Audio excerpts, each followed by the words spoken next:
Um, so I think, yeah. Yes, you're audible. So I think last class you have to start from chapter number 23, right?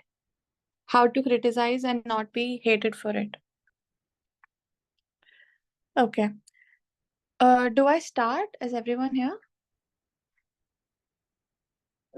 Yeah, you can start. Yeah, sure. Okay.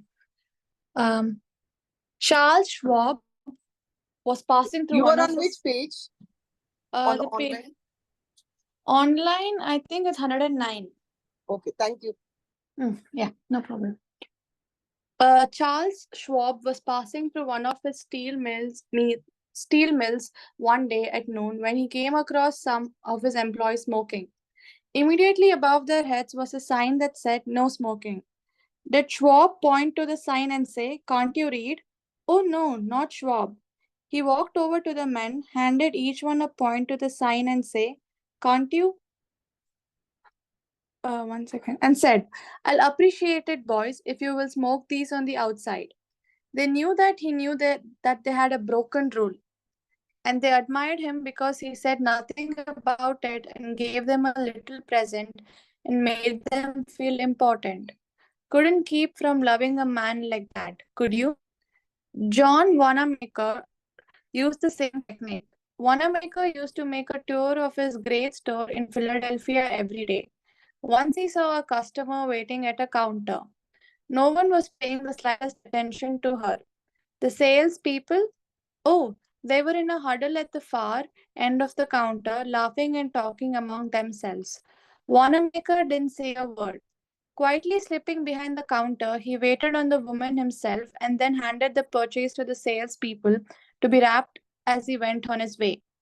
Public officials are often criticized for not being accessible to their constituents.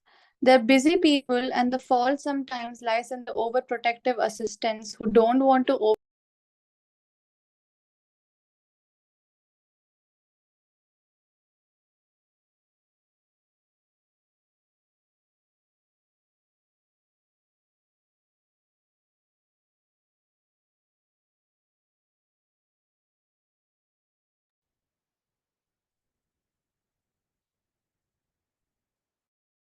Carl Langford, who has been mayor of Orlando, Florida, the home of Disney World, for many years, frequently admonished his staff to allow people to see him. Claimed he had an open door policy, yet the citizens of his community were blocked by secretaries and administrators when they called. Finally, the mayor found the solution. He removed the door from his office. His aides got the message, and the mayor has had a truly open administration since the day his door was symbolically thrown away. Simply changing one three-letter word can often spell the difference between failure and success in changing people without giving offense or arousing resentment. Many people begin their criticism with sincere praise, followed by the word but, and ending with a critical statement. For example, in trying to change a child's careless attitude towards studies, we might say, "We are really proud of you, Johnny, for raising your grades this term. But if you had worked harder on your algebra, the results would have been better." In this case, Johnny might feel encouraged until the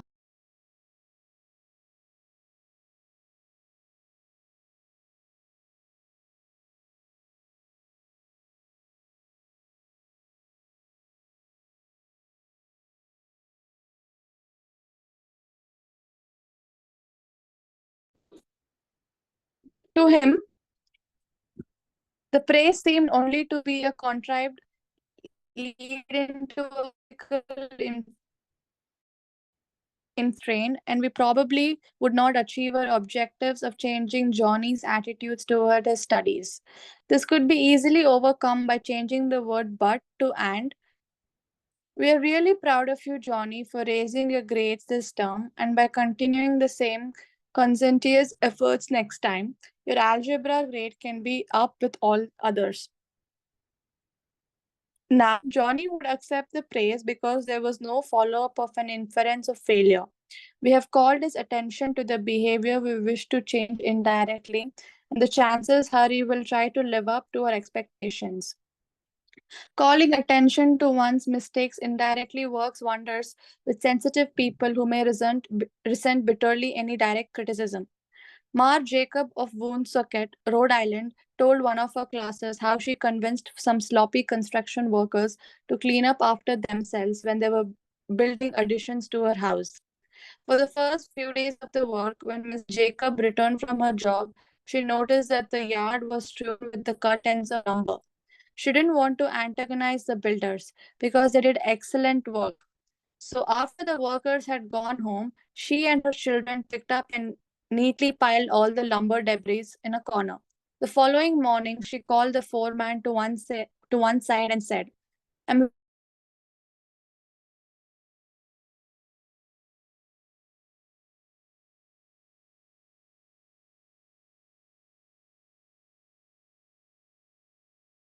front lawn was left last night. It is nice and clean and does not offend the neighbors." From the day forward, the workers picked up and piled the debris to one side, and the foreman came in each day seeking approval of the condition the lawn was left in after a day's work. One of the major areas of controversy between members of the Army reserves and the regular Army trainers is haircuts. The reservists consider themselves civilians, which are most of the time, and resent having to cut their hair short. Master Sergeant Harley Kaiser of the 542nd USAR School addressed himself to this problem when he was working with a group of reserve non-commissioned officers. As an old-time regular Army Master Sergeant, he might have been accepted to yell at his troops and threaten them. Instead, he chose to make his point indirectly.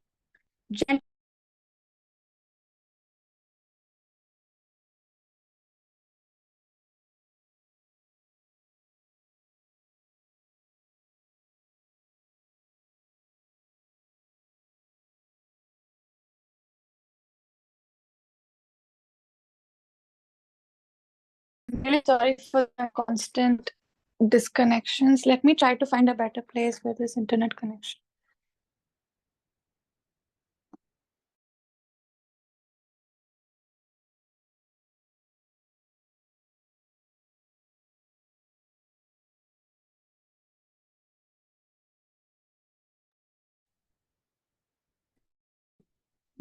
Yeah. Gentlemen, he started. You are leaders. You will be the most effective when you lead by example. You must be the example for your men to follow. You know what the army regulations say about haircuts? I'm going to get my hair cut today. Although it is still much shorter than some of yours, look at yourself in the mirror, and if you feel you need a haircut to be a good example, we'll arrange time for you to visit the post barbershop. The result was predictable. Several of the candidates did look in the mirror and went to the barber shop that afternoon and received regulation haircuts. Sergeant Kaiser commented the next morning that he had already could see the development of leadership qualities in some of the members of the squad. On March 8, 1887, the eloquent Henry Ward Beecher died. The following Sunday, Lyman Abbott was invited to speak in the pulpit left silent by Beecher's passing. Eager to do his best, he wrote, rewrote, and polished his sermon with the meticulous care of a Flaubert. Then he read it to his wife. It was poor, as most written speeches are. She might have said, if she had less judgment, Lyman, this is terrible. That will never do. You'll put people to sleep. It reads like an encyclopedia. You ought to know better than that after all the years you have been preaching. For heaven's sake, why don't you talk like a human being? Why don't you act natural? You'll disgrace yourself if you ever read that stuff. That's what she might have said. And if she had, you know what would have happened. And she knew too. So she merely remarked that it would make an excellent article for the North American Review. In other words, she praised it and at the same time subtly suggested that it wouldn't do as a speech. Lyman Abbott saw the point, tore up his carefully prepared manuscript, and preached without even using notes. An effective way to correct others' mistake is call attention to people's mistake. Call attention to people's mistakes indirectly. Chapter 24. Talk about your own mistakes first. My niece Josephine Carnick had come to New York to be my secretary. She was 19, had graduated from high school 3 years previously, and her business experience was a trifle more than zero. She became one of the most proficient secretaries west of Suez. But in the beginning, she was susceptible to improvement. One day, when I started to criticize her, I said to myself, just a minute, Dale Carnegie, just a minute. You're twice as old as Josephine. You have had 10,000 times as much business experience. How can you possibly expect her to have your viewpoint, your judgment, your initiative, mediocre though they might be? In just a minute, Dale, what were you doing at 19? Remember the asinine mistakes and blunders you made? Remember the time you did this and that? After thinking the matter over honestly and impartially, I concluded that Josephine's batting average at 19 was better than mine had been, and that I'm sorry to confess isn't paying Josephine much of a compliment. So after that, when I wanted to call Josephine's attention to a mistake, I used to begin by saying, "You have made a mistake, Josephine, but the Lord knows it's no worse than many I have made. You were not born with judgment that comes only with experience, and you are better than I was at your age. I have been guilty of so many stupid, silly things myself.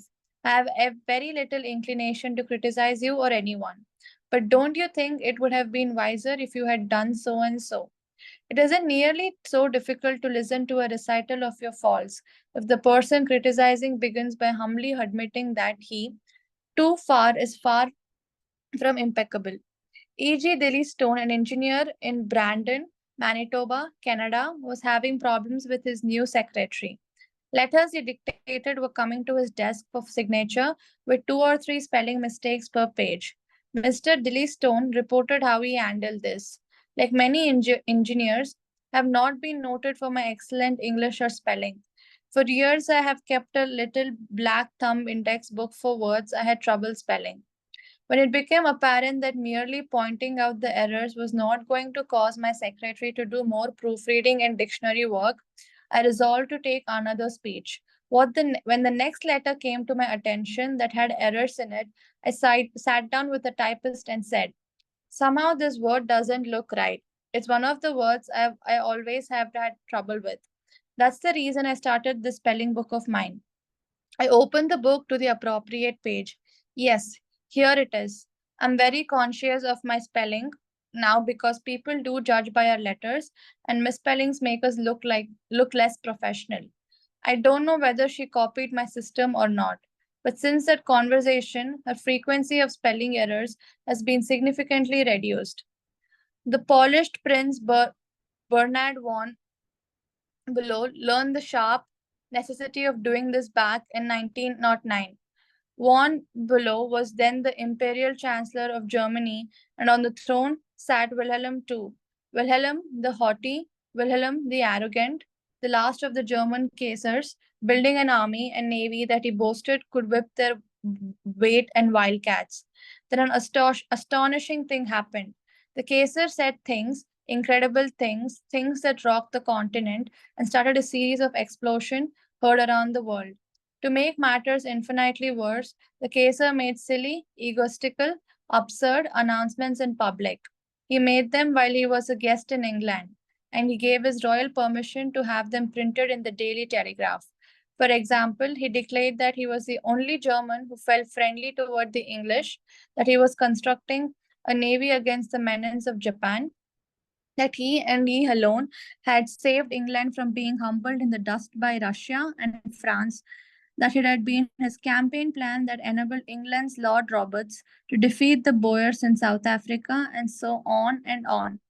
No other such amazing words had ever fallen from the lips of a European king in peacetime within 100 years.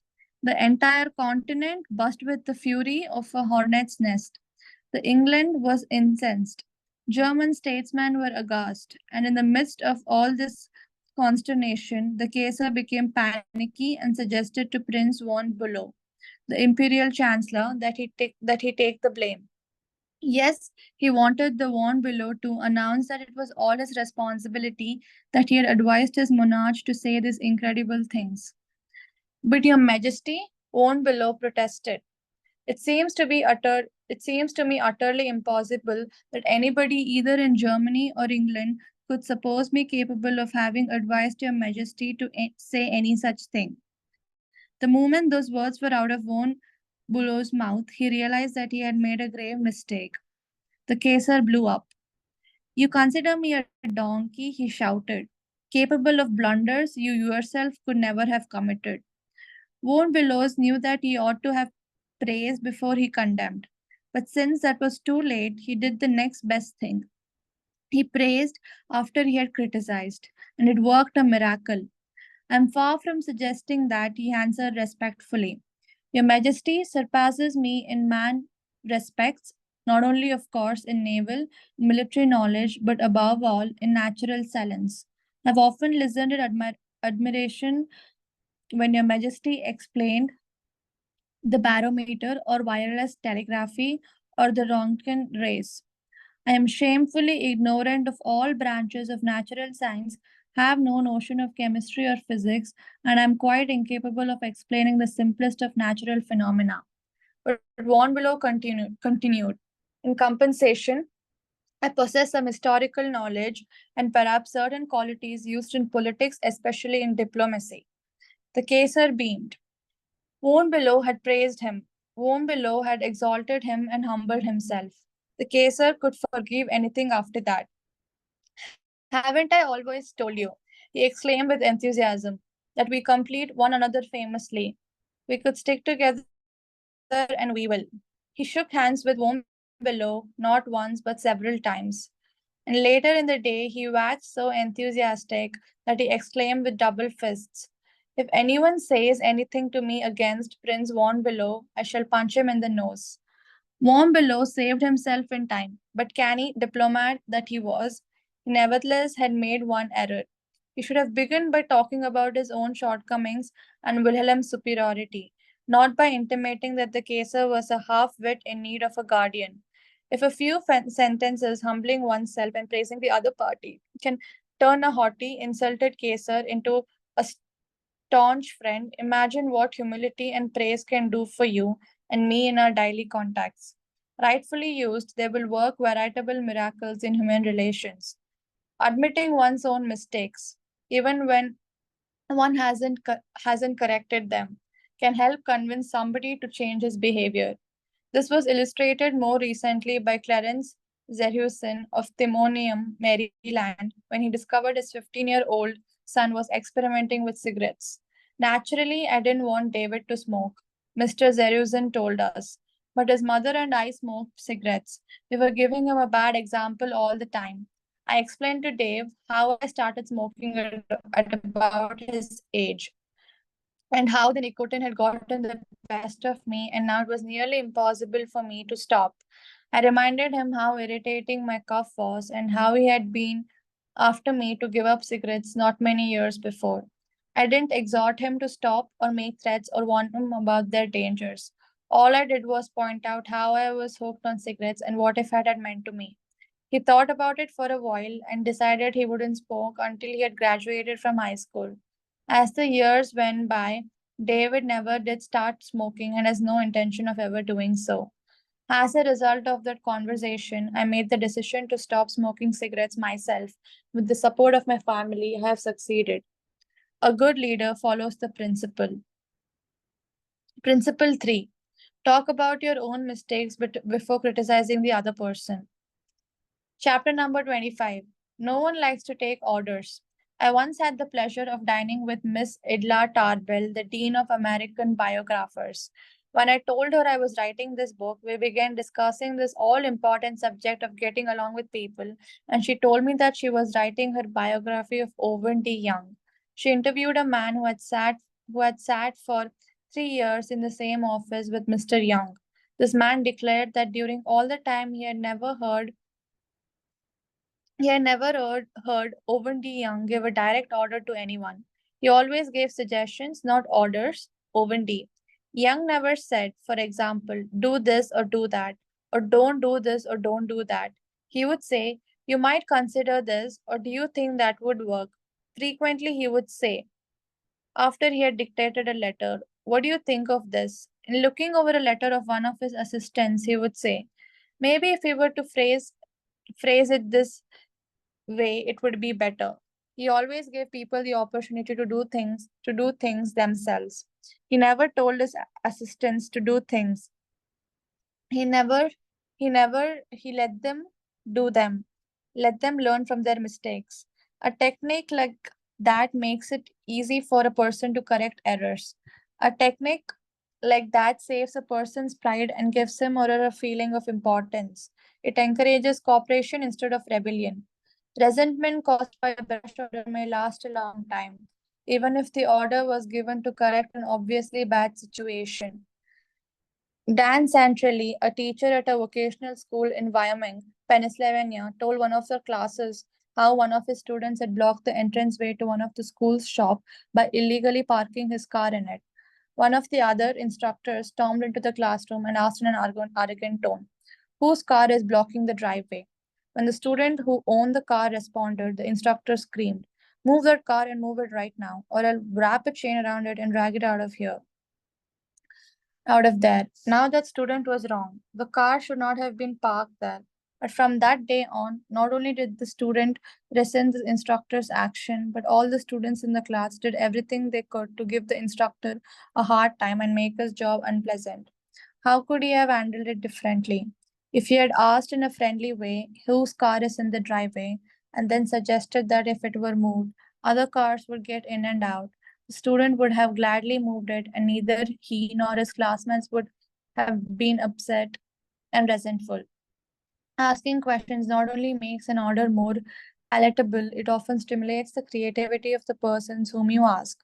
People are more likely to accept an order if they have had a part in the decisions that caused.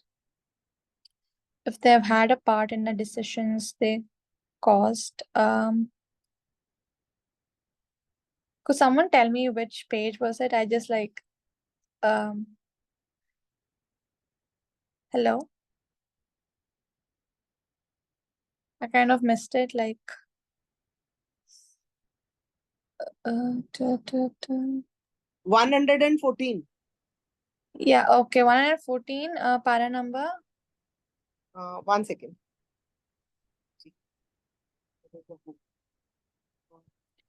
I think like Para number is first paragraph only. No one Yeah. likes to take order. First paragraph only. Yeah, okay. 114, yeah, okay. No one likes to take orders. I'll just, okay, I'll just read from here, I guess. Yeah. Don't do this or do that, you might consider. He always gave, yeah. What do you think of this? I'm looking over a letter of one of his assistants. He would say, maybe if we were to phrase it this way, it would be better. He always gave the opportunity to do things themselves. Never told his assistants to do things. He let them do them, let them learn from their mistakes. A technique like that makes it easy for a person to correct errors. A technique like that saves a person's pride and give him or her a feeling of importance.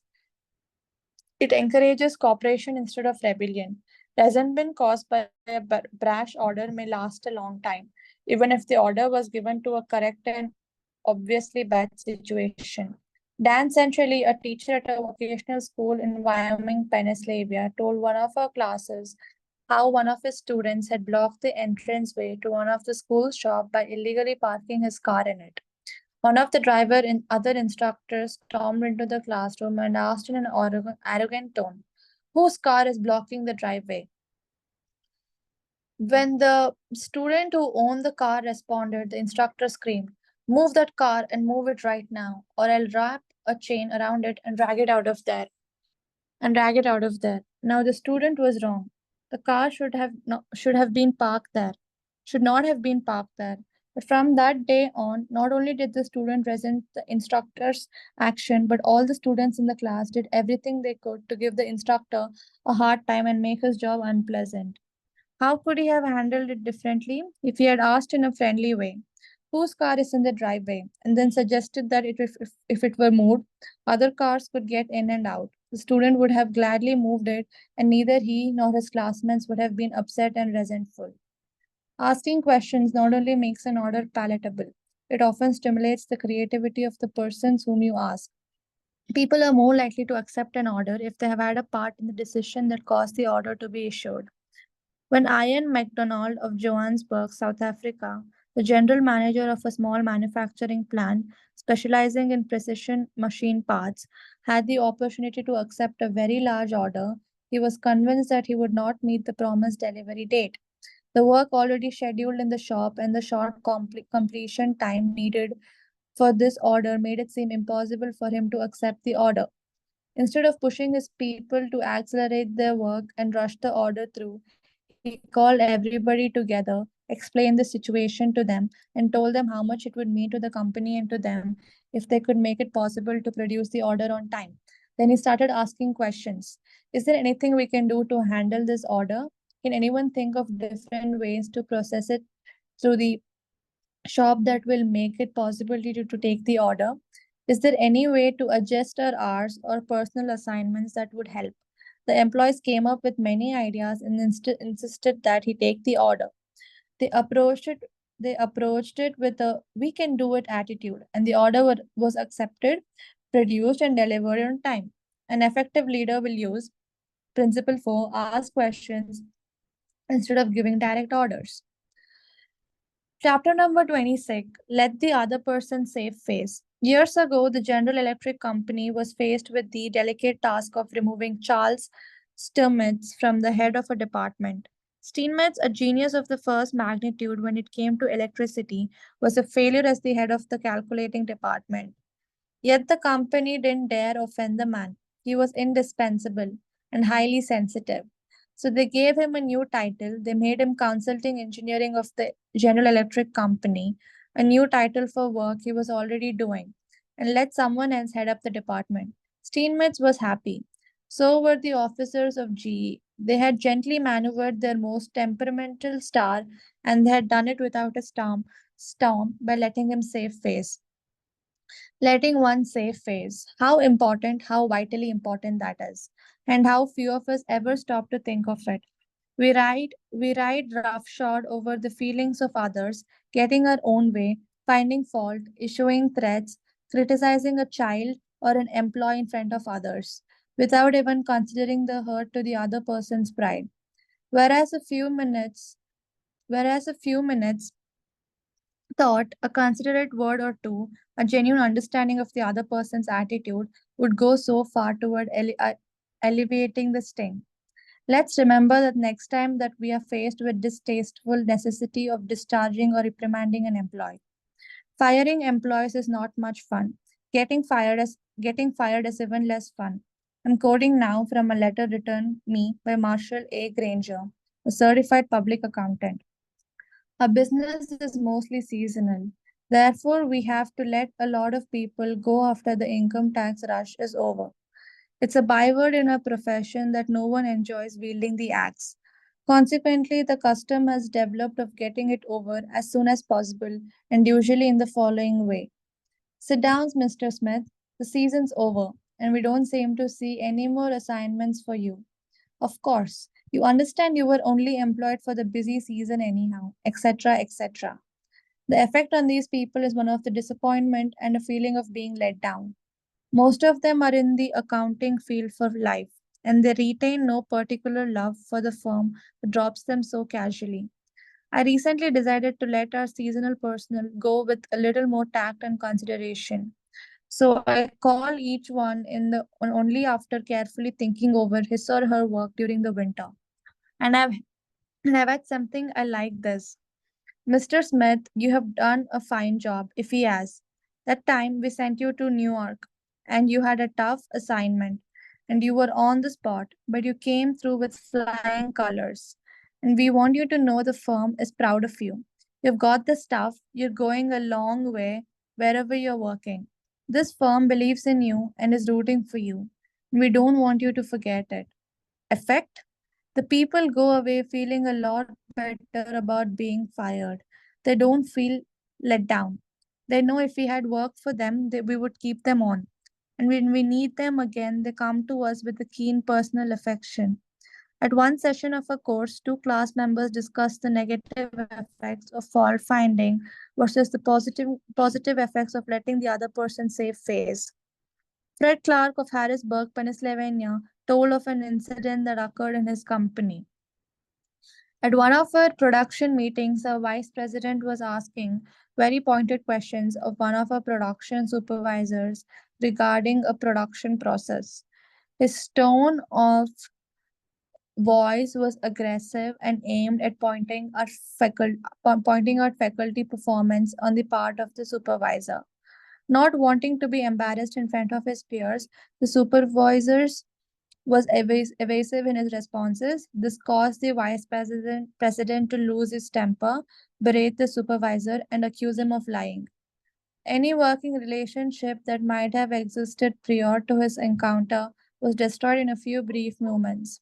The supervisor, who was basically a good worker, was useless to our company from that time on. A few months later, he left our firm and went to work for a competitor, where I understand he's doing a fine job. Another class member, Anna Mazzone, related how a similar incident had occurred at her job. But what a difference in approach and results. Miss Mazzone, a marketing specialist for a food packer, was given her first major assignment, the test marketing of a new product.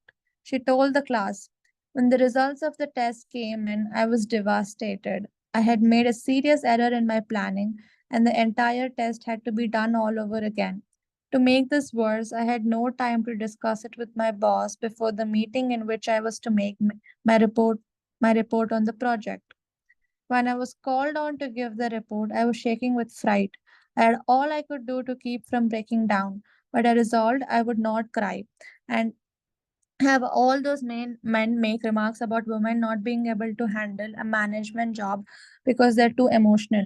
I made my report briefly and stated that due to an error, I would repeat the study before the next meeting. I sat down expecting my boss to blow up. Instead, he thanked me for my work and remarked that it was not unusual for a person to make an error on a new project and that he had confidence that the repeat survey would be accurate and meaningful to the company. He assured me in front of all my colleagues that he had faith in me and I knew I had done my best, that my lack of experience, not my lack of ability, was the reason for the failure.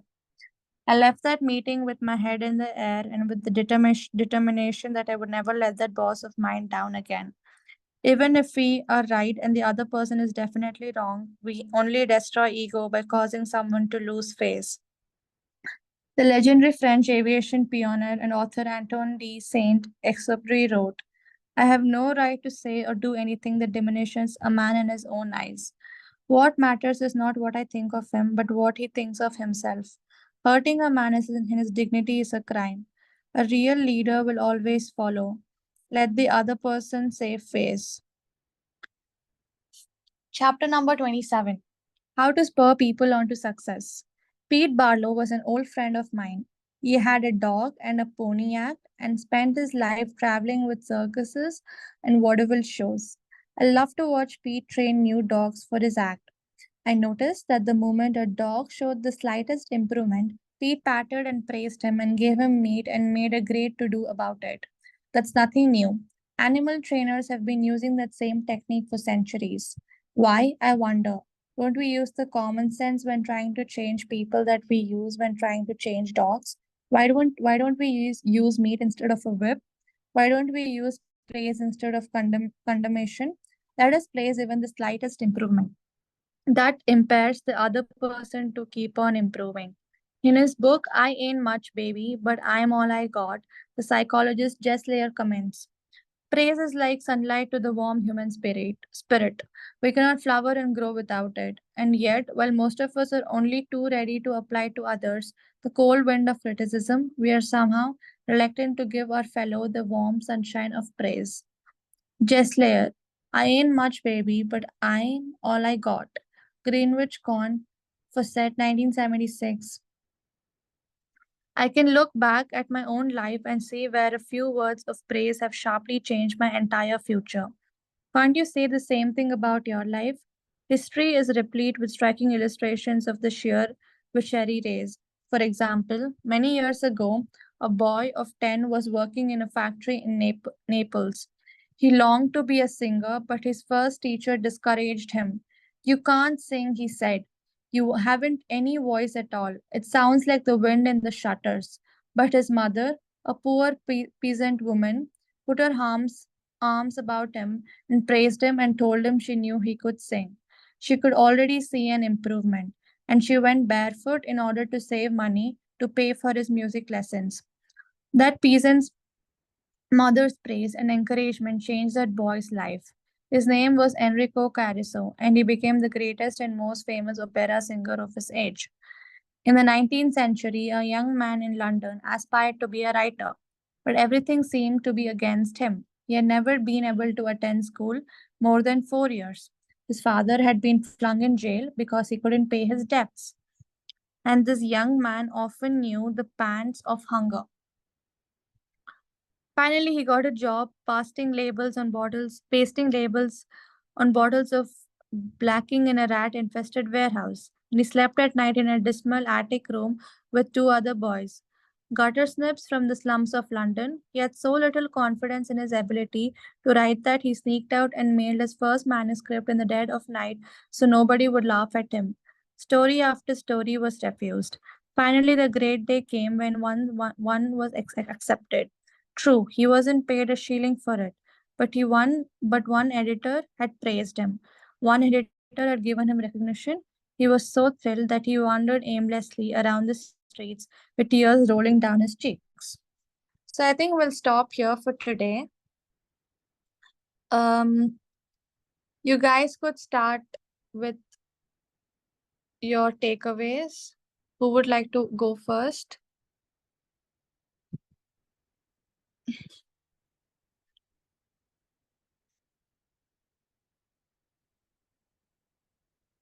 Hello?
Hello. Hello? So Hello? one left. Arshita is also very. Today's takeaway that I would say from this story would be Yeah. like taking orders nobody likes. Even if it is at the highest post or the lowest post. If you ask for suggestions, not only the person will do the work wholeheartedly, but also when the suggestions are accepted, he would always feel that he is the part of the process. So the effect or the result would be very good.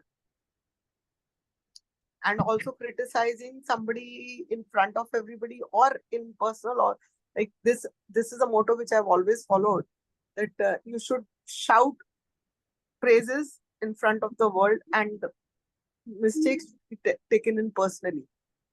And it really works. Always it works. And if you talk about your own mistake, yes, this was where I also couldn't do well, or something, this was wrong about me also.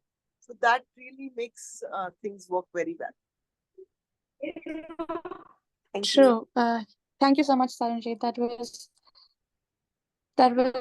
really nice to hear from you. It was put in a perfect way. Thank you.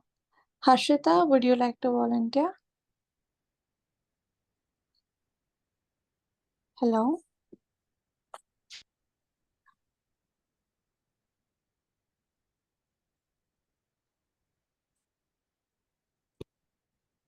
Okay,